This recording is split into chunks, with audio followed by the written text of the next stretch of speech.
Namaste, everybody. I hope you're doing well today. I want to just kind of reiterate a video that I did about a month ago with some COVID updates. First of all, my heart really goes out to those communities, those people that have been really affected.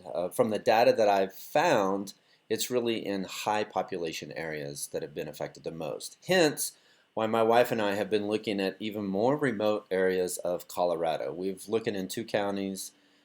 Specifically, one of them has had 3 cases total, and the other one has had 2 cases total.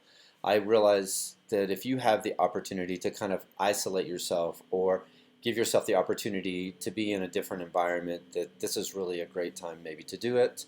Once again, I've got a lot of friends and family that have lost their jobs, that are out of income right now. This is an extremely stressful situation. The other stress that has been put on is that a lot of people have not had to live together, right, so tightly with family, with your wife or your spouse or whoever that may be, your husband or your kids. And this has really put a lot of tests and trials because there's not a lot of opportunity for self-care. There's not a lot of opportunity to get out and spend time in nature and do those things because of where you're at. So I hope that this opportunity, through this journey, through this path, that you really begin to really, once again, dive into what's important to you and dive into those things that really mean a lot to you, but also give you the opportunity for self-care. And that most importantly, if you have to take additional extra time for your version of self-care today, this week, do it. Whether that's, fishing or hiking or boating or yoga or mindfulness or meditation, and that your significant other is actually promoting that as well, right? They're allowing you that time, and you're allowing them that time that they need to break, to get away. So I just want to give you some numbers here so you can kind of be aware. I'm going to give you New Jersey, New York, and Colorado. And I'm going to kind of go backwards. I'm going to start with Colorado first. So that these are mortality rates, right? So from 50 to 59, we've had 5% of the people that have actually got COVID have passed away. 60 to 69%, 13% of the population of those people have passed away. Now, realize that the older you are, the more vulnerable you are to this. So now when we get to 70 to 79%, we're up to 23%, right, population. This is high. And then 80 plus is 54%. So if you're over 80, 54% of those people that have contracted COVID have actually passed away. So overall totals. So if you're over 50 years old, 90% of the population that have passed away have been in that demographics of 50 and older. It goes a little bit lower, so 60 and older. So if you're 60 years old or older, 90% of the mortality rates are in that demographic. So I just want to go to the screen real quick, and I want to let you know how impactful this is. So in Colorado alone, if you're 80 and plus, only 8% of the population of the total cases have got that COVID, but 54% of those people that have got it have passed away. So if you go from 70 to 79, only 7% of the population have received COVID, but 23% that get it pass away. So the older you are, the less likely you are to get COVID, but the higher likely you are for mortality, okay? So this is what's so, to me, impactful, is that you really need to be cautious with the elderly population. So Colorado, for example, so I'm going to just give the high numbers, so from 20 to say 50, you're looking at 50% of the population of cases have got this, people, right?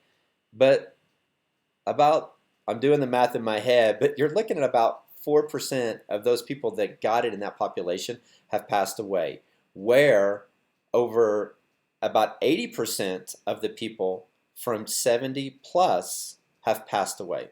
But only, what is that, 14, 15% of those people have got it. So it's very detrimental to the people that are elderly. The less population of the elderly get it, but the higher of those people pass away. So let me give you some numbers for New York and New Jersey, and I'm going to put all this in the description as well. So when I did a video about a month ago, so I did this, and this was on 5/7, so May 7th, and now we're at March 17th, so a little bit later. But At that point, there was 20. So on 5/7, there was about. Let me find my notes here. There's about 23,000 deaths. So as today, there was 83,000 people that have died. So in New York, the total mortality is 22,478. And so just to give you the numbers again, so 50 to 59, that's 9.6%. 60 to 69, it's almost 20%. 70 to 79 years of age, it's 20%. 26% of those people get it, have passed away. 80 to 89, 25%, and then 90 plus is 13. So once again, the older populations are the ones that are actually passing away. And really, it gets into the 60 years old and older. So at 60 to 69, it's about 20%, and then 70 to 79 is 26, and then once again, it's about 26. So here's for New York. 94% of the mortalities are over 54%. 94%. So the 6% is under 50 years old. So when you get to 60 and older, it's 85%. Okay? So for New York, 49% of the people that passed away had hypertension, and then 35% have diabetes. In New Jersey, so we have total mortality of 10,000. So once again, we're at a very, very high rate for New Jersey and New York. So 50 to 64%, or 50 to 64 years old, the numbers are a little bit different. Each state doesn't do it exactly the same, but 15% of the people that get it from 50 to 64 pass away. 65 to 79 years old, 32%, and then 80 plus, you got 46%. So once again, you have a higher rate for those people over 50.